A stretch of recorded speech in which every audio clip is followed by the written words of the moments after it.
Ciel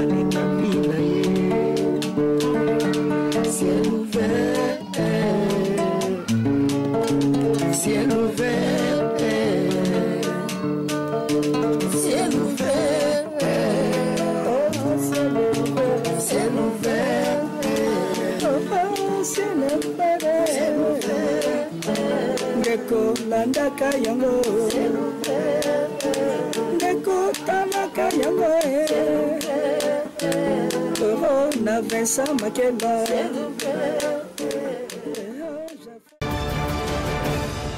Voilà, topesi bino mbote mingi bandeko nyonso bozwi opportunité ya kolanda biso na ngonga oyo nzambe ya Abraham, Isaac pe Jacob apambola bino. Na micro ezali ya bino Pasteur Flamme d'Angola, na caméra tozali na évangéliste Cédric Makela, l'homme valable pe assistant na ye tomoni frère na biso exaucé Makela pe azali wana.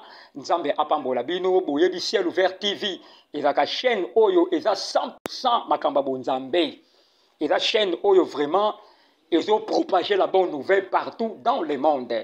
Lelo vraiment tozolobela thème moko eza très capital. Na sengi na bandeko vraiment boza la brancher, bo s'abonner, bo partager ka émission, pe bo like ka pe bo j'aimer, nzambe akoyeba na ko pambola bino. Thème tozolobela lelo comportement, tozomona comportement ya mabe oyo les jeunes serviteurs baza ko afficher. Surtout les soi-disant les prophètes. Les soi-disant les prophètes. Baza ko afficher comportement moko eza terre à terre. Ezo talisa bena ke baza nzambe te, baza bana nzambe te, ba bongwana te. Nde lelo na yambi un jeune serviteur aussi comme moi. Oyo toko partager na ye thème oyo sans plus tarder na gauche na ngai naza na Pasteur Meshak. Bonjour l'homme de Dieu Pasteur Meshak. Bonjour papa nanga Flamme d'Angola. Boni santé na yo, boni santé ya église yankolo. Angola nzambe tozoki ne malamu pe église izotambola malamu. Voilà, merci Pasteur Meshak. Thème otozolobela lelo ezali comportement nini les jeunes serviteurs baza ko afficher pour le moment. Comportement moko terre à terre. Et ça ba comportement oyo tozolobela pendant tout ton émission oyo na ningena loba boye tant ba bengyo mosali ya nzambe eliko loba non nini expliquer biso non tant ba bengyo tie un homme mis à part, un homme de Dieu osa appelé donc osa non nani. Merci beaucoup Nzambe apambola moto nyonso ainsi que bato balandaka biso na chaîne au Ciel Ouvert TV. Vraiment jali chaîne ya bana na nzambe na pamboli nzambe denga sel biso ngolu to kutani lisusu ya okabola na sujet oza très important comportement ya ba jeune serviteur. Merci papa nanga le pasteur Flamme d'Angola na invitation malam oyo nzambe apambola yo tokolobela pona basala nzambe ba jeune serviteur ndenge mutuna etunami kozala mosala nzambe toko koma mosala nzambe ya liboso kozala mosala nzambe eza vocation. Très bien. Eza vocation on nzambe atiaka dès le début avant mutu abotama ndenge nzambe azoba na makomino makana na Jérémie na yebaki yo uta na libumu ya mama donc botama tokomaka bana na nzambe mais tobotamaka basali na nzambe bato mingi bosala badega eza batu oyo akoti na mosala nzambe amoni elengi wana les mercenaires. Oui, amoni elengi nde bazobenga moninga mosusu dadi papi kingandi ye pas sepe nango. OK. Tenga permis na koma na bana aki asa l'église. Okay. Ngelo lengi ya bato bosala ba dega na ba ministère to na ba église lo lengi ya bato wana. O basa non appelé basa wente. Voilà. Voilà. Bon partager vraiment émission oyo pe nzambe akopambola bino na dédié émission oyo na patriarche Vincent Makela et sans oublier motema ya patriarche Vincent Makela nazomona mama Bene Makela nzamba pambola ye na pamboli famille Makela nyonso nzamba mona bino tonton Mapuata, Richard Mapuata, Josélie Mapuata, José Mapuata, Benson Mapuata, héritier Kasongo Mokonza Bruxelles et sans oublier Jean-Pierre Diongo Pipina, Mona Bière Mayatomo Mayamoto. Voilà, l'homme de Dieu. Tozolo bela mingi vraiment comportement ya basali ya nzambe o bata ko afficher pour le moment et ça vraiment dignité na miso bato pe na miso nzambe na lobi est-ce que le ministère prophétique to que non na ministère prophétique apport nango eza nini na évangile pour Nalilo. Merci pour la motuna. Il y a liboso prophète selon la Bible. Ok. Prophète a dit porte-parole en Zambé na peuple de Dieu. Ok. Zambé a joué sa Moïse. Quand on y a son Zambé a dit que Moïse, parce que Moïse c'est un prophète. Ok. Zambé a dit que Moïse na esikamoko na ngomba. Baki bakuta na Moïse ba sololi. Pon Zambé a solana Eli, bakuta na ngomba. Zambé a solana Élisée na esikamoko ko batama. Lorsque Zambé a solana Eli to Moïse a transmettre au peuple de Dieu. C'est ça un rôle, il y a prophète. Mais biso le loyo, et quoi moutunio solo tindoto na yo prophète. Ozimo domoko pesi moi vision moko prophète. Ozimo quelque chose ba baswana ki moi orange bango prophète. On s'en batali sa kinga, s'en baloba kinanga. Oh un prophète, un baka ebandira likambo, pesuka likambo. OK. Ne le loyo so sala biso mabe makasi na ba jeune serviteur. Na kotira ba jeune serviteur de maintenant prophète nyonso. Tous les prophètes il y a des dégâts aux biso na ministère ton na bana ensemble et ça un rôle qui prophétie batu baso ko gérer prophétie té ba ko gérer yango té ici mutu alota kaka apandu sango na sa prophète des nations prophète de Kingandi mais banda azala prophète des nations nanu eloko moko té a prophétiser pour mboka esalema. OK. Na eloko moko té. OK. Pour ngana na Biblia prophète nyonso lorsque bakamone sa na mboka Nzambe fo aloba la prophète. OK. Pe prophète a poussé ne pene na mokonzi to ya roi a pesi roi likambo wana. Mais biso to benga prophète des nations mais atali kamo moko to kaka ki nga prophète des nations. Aye pa mokonza mboka mokonzi sala bo pe salami eloko té. OK. Voilà. Voilà, merci Bandeko Nyonso bozolanda biso bozala vraiment attentif na émission mokona lelo partager émission pe bo s'abonner na Ciel Ouvert TV. L'homme de Dieu na lobi boye pourquoi ba jeune prophète ba memi désordre na évangile. Prophète a donc de en église yemo ka na Bible té. Prophète a donc de en église yemo ko omona ava ke ndokote ya amelina no diamba abetina no agene ayekote ya azo sakola na yebite ba biloko wana eza nini esprit nini ekoti na ba jeune prophète pour le moment ba jeune serviteur. Merci Zambe apambola basakoli nyonso bazolanda biso na tango oyo eza pona biso bana na Nzambe avant kota na mutuna oyo na ninga to sona no makomi na Nzambe na mokana na un roi soki muto otangela biso sali akotanga na mokana na un roi chapitre nango 19 totanga makomi toka ndenge Nzambe azoloba na Eli. Un roi chapitre nango 19 moto po asala nze malamu esenga azala ouin po moto asala ba dégâts te esenga azala ouin toka baloba Nzambe 1 roi 19 ouais verset nango 5 verset 5 natangi na kombo na Yesu Kristo. OK. Il se coucha et s'endormit sous un genêt. Et voici un ange le toucha et lui dit, lève-toi, mange. 1:19. Oui, 19. 1:19. Nakisanga.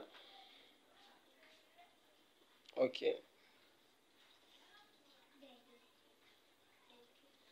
Bolimbisi tozoluka verset yango lisusu. Ouais. 15. Badina 15. Ok, na bani na verset 15 natangi na kombo na Yesu. Amen. L'Éternel lui dit, Yawe Nzambe alobi, va reprendre ton chemin ozongela nzela na yo par le désert jusqu'à Damas. na kati na mbiliki pe na mboka ya Damas. Et quand tu seras arrivé, Lorsque okokoma Nzambe azolobela Eli, tu oindras Azaël pour roi de Syrie. okopakola mafuta na mokonzi ya mboka po na mboka Syrie. Ok, To nakoba. continue. Nakobi, tu oindras aussi Jéhu, fils de Nimshi, Okopakola so mafuta po na moto batangi na komba Nimshi. pour roi d'Israël. Po na mokonzi ya mboka Israël. Et tu oindras Élisée, fils de Shaphat. Po okopakola lisusu na komba nani? Ya Élisée. Mwana ya Shaphat. Lokola nani? d'Abel, mais Lola pour prophète à ta place. Okopakole mafuta ya lolenge basakoli na esika na yo. Ok, Donc na tango akala Nzambe na kosa basakoli mibale te. ok, Fo moko. ok, Lorsque Moussa kolongwa moko a remplacé. ok, So biso le kosa biso mabe po biso tokoki ba prophète. ok. donc mutu nyonso alingi nazala prophète nasala eloko koleka moninga. Ok. Oh, un prophète to un mosala nzambe faut kozala loin. Faut likolo eyeba yo mututu ayeba yo. Okay. Lorsque likolo eponi yo yebango na sebe opona yo. Mais soki likolo yebi yo te okiti na se awo oye na se oyembengami prophète oyembengami pasteur évangéliste yebango okokwena ba erreur ebele. Même na tango kala po mutu azala roi fo nzambe nde awendre ye. Okay. Oui, fo nzambe apona kende pakola mafuta ki bokonzi. Parce que tu as la royauté, tu as la sacerdoce, puis tu as la lévi. Il y a seulement ça ensemble. Oui, oui. Tu as ça l'ango. Mais les autres, vous m'avez dit que ça ensemble, moto a joué un rôle dans la carte église.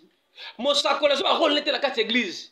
Pasteur a joué un rôle dans la carte église. Même moi dans l'ensemble, a joué un rôle dans la carte église. Et on se demande des gars ming et ça salema. Parce que mon tuto a l'ingé à la base, au top.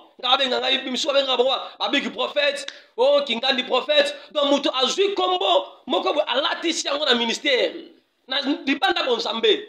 Yango de esisa la biso ba deka makasi na kosela Nzambe. Merci beaucoup. Voilà, merci l'homme de Dieu pour notre réponse na yo vraiment Nzambe apambola yo. L'homme de Dieu na lobi lelo tozomona désordre ekoti kati na soi-disant les prophètes, les jeunes serviteurs.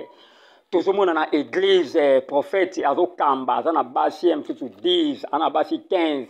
Pourquoi babiloko wana, pourquoi désordre bongo? Conseil riko pesa na basé, o basala babiloko bongo.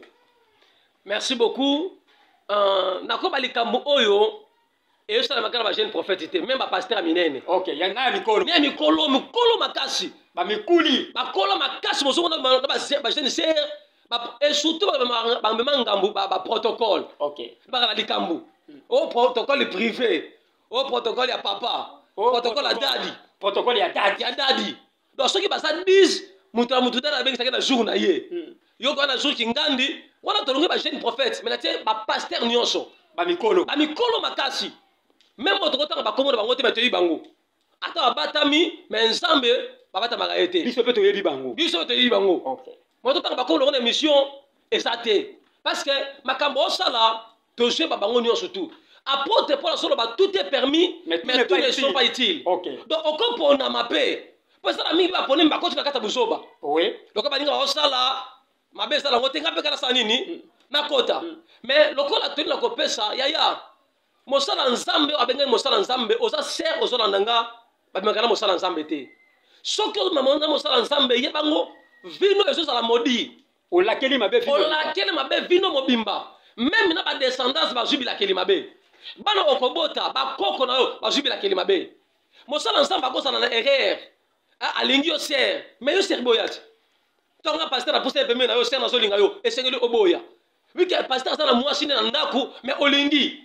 Ozo so malédiction ya mbotutu na vie na yo. Même yemo pasteur on a ko longola ngote. Oh pasteur pas longola ngote. OK. Oh pasteur so mona ngala kotana na eloko o.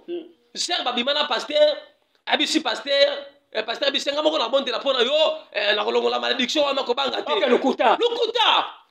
Pasteur so kosta mo sibe kuna papa, siko soki daddy. Da azubenga baba daddy. Pai. Bako erena yango wana.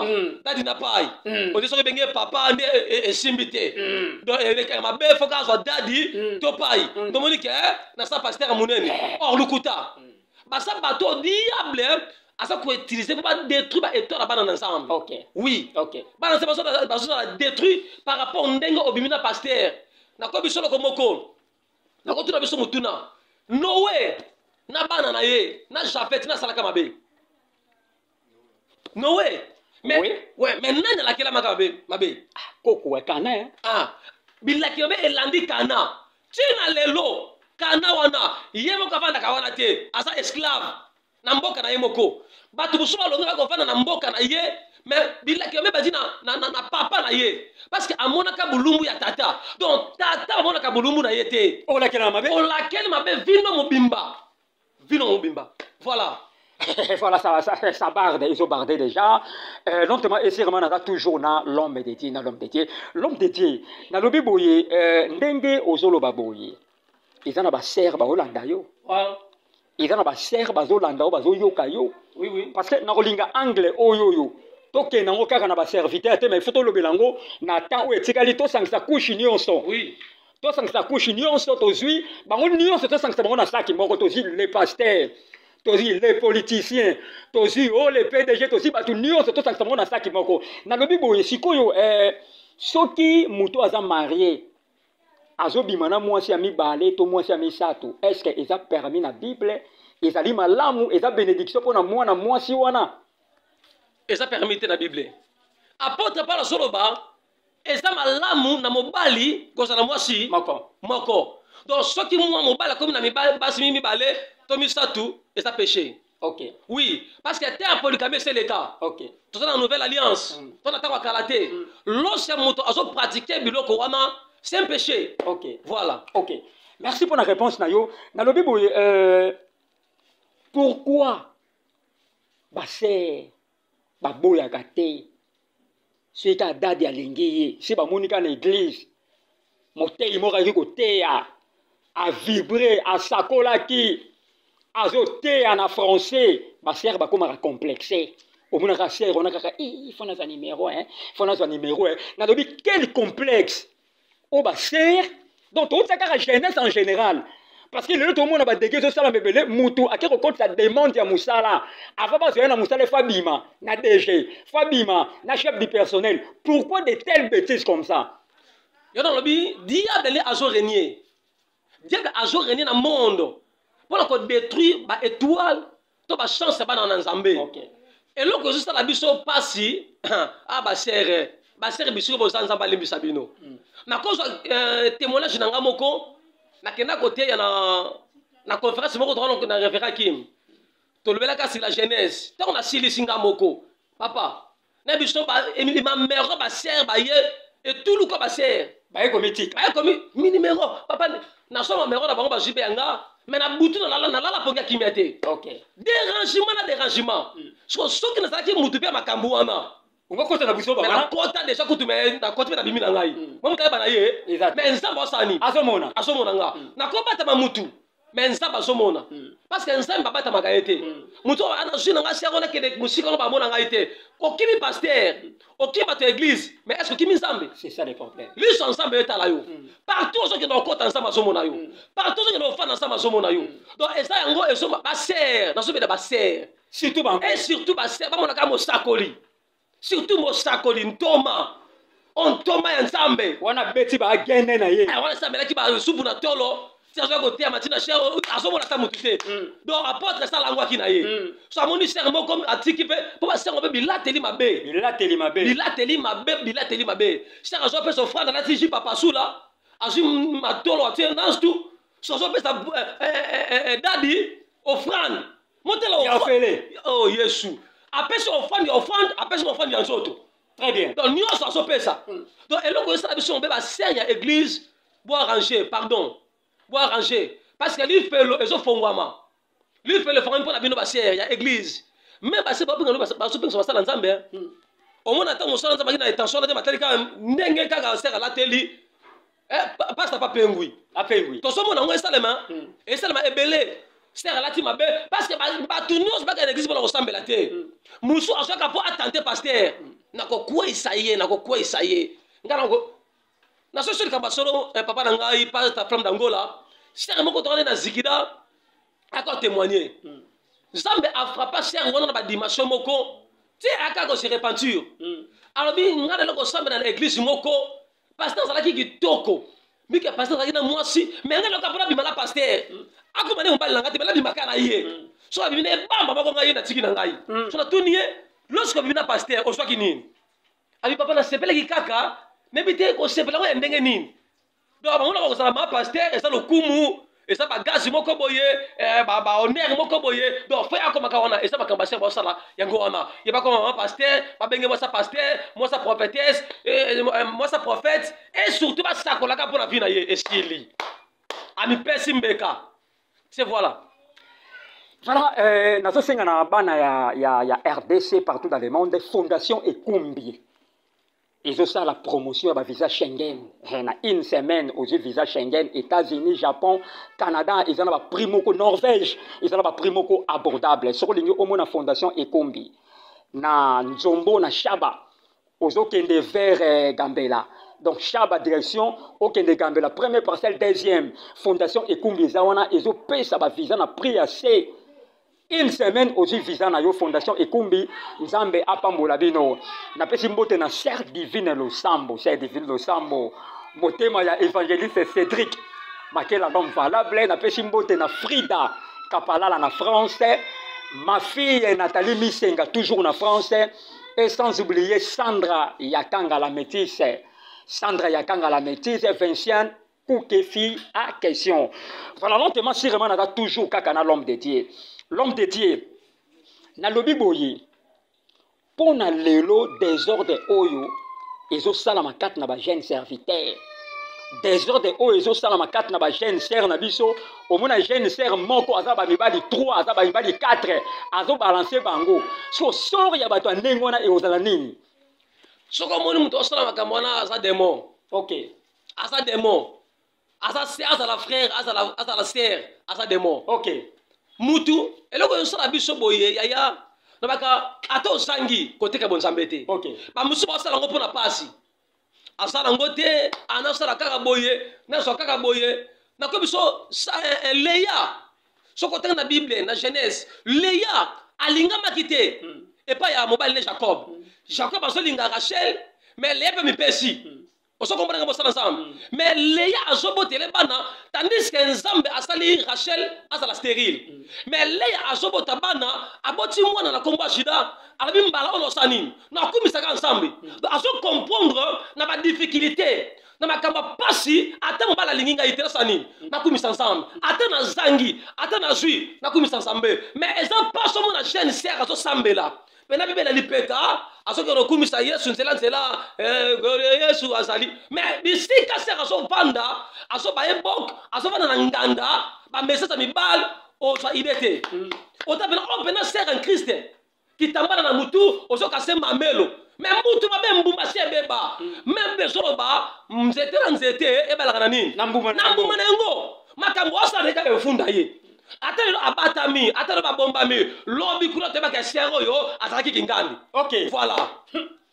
Voilà makambo ya ko beba lentement et sérieusement et loko malamu et umela kate l'homme de Dieu na bi que conseil oyo ko pesa ba yoka na bango te les vieux loups et les jeunes serviteurs ba yoka na bango te. Voilà. Mais ngana kolinga mo ya séparation na yo ya émission moko na lelo oli ko loba nini message clé nini ngoy ko loba to conseil nini ozali nango po opesa contenu émission otosali.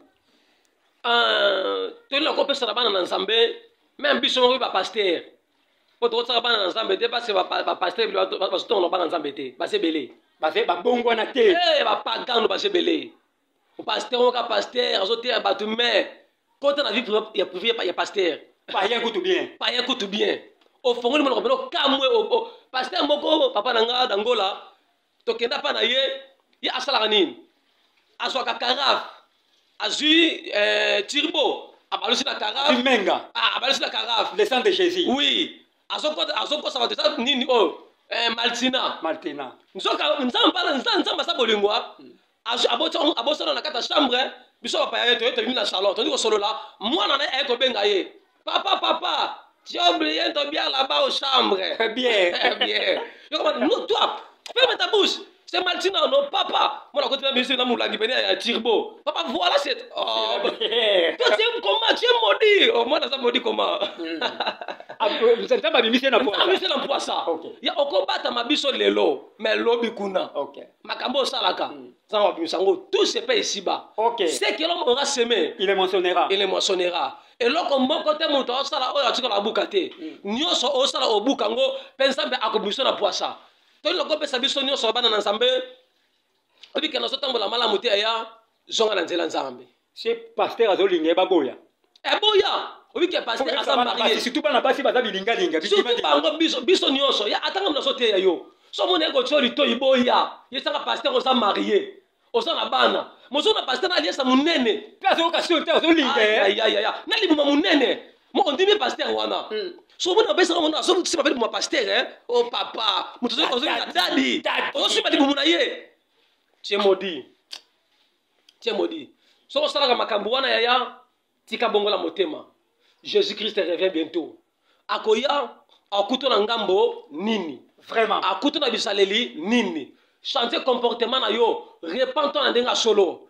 Olingi nzamba sepela na yo, ozana posa ongo na bilaka na nzambe, ozana posa nzambe asaela yo, ozana posa libala et a repens-toi. Tika na nombali mboko, tika mibali ya batu. Et surtout na mibala batu otika bango te.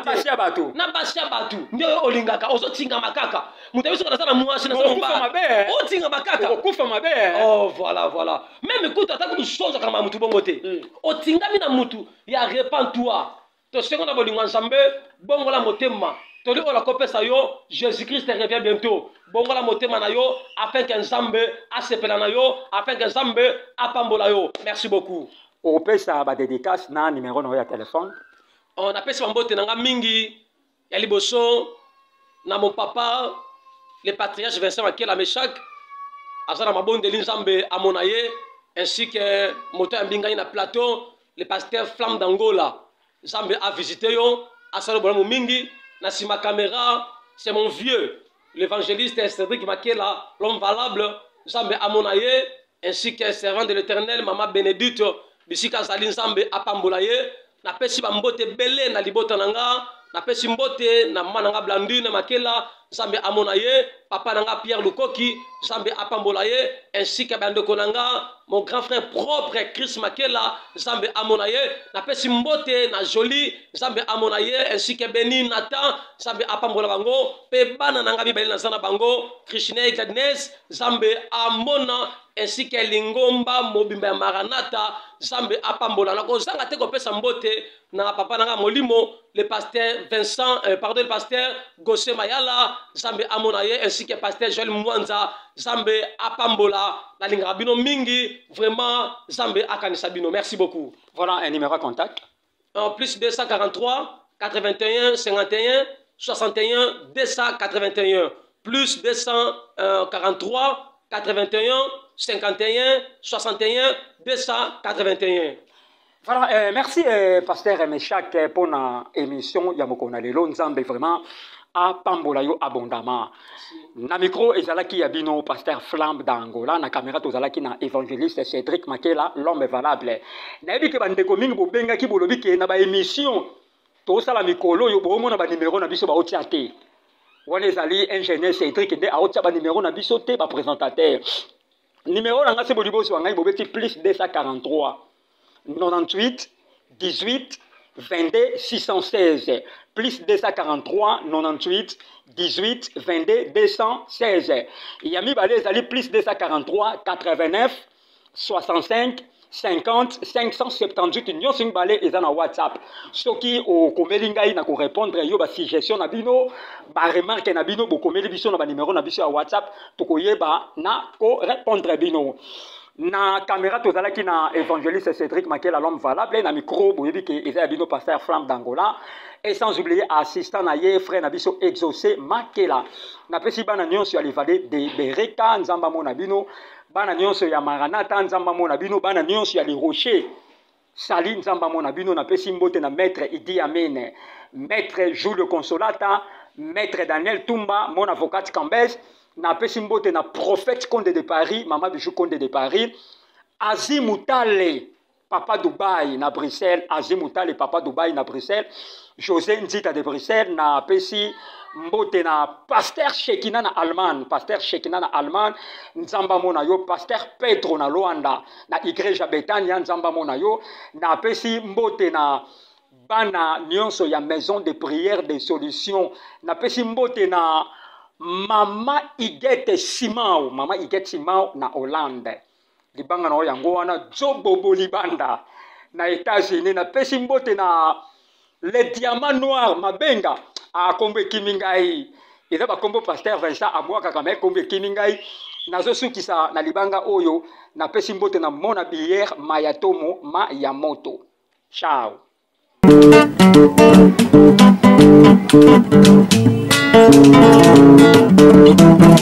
Ciel ouvert, lève-moi nique mon anzambe monani loboko na tata ese-moi milikola baninga bila ye. Ciel ouvert, ciel ouvert. ciel ouvert, ciel ouvert, ciel ouvert, ciel ouvert.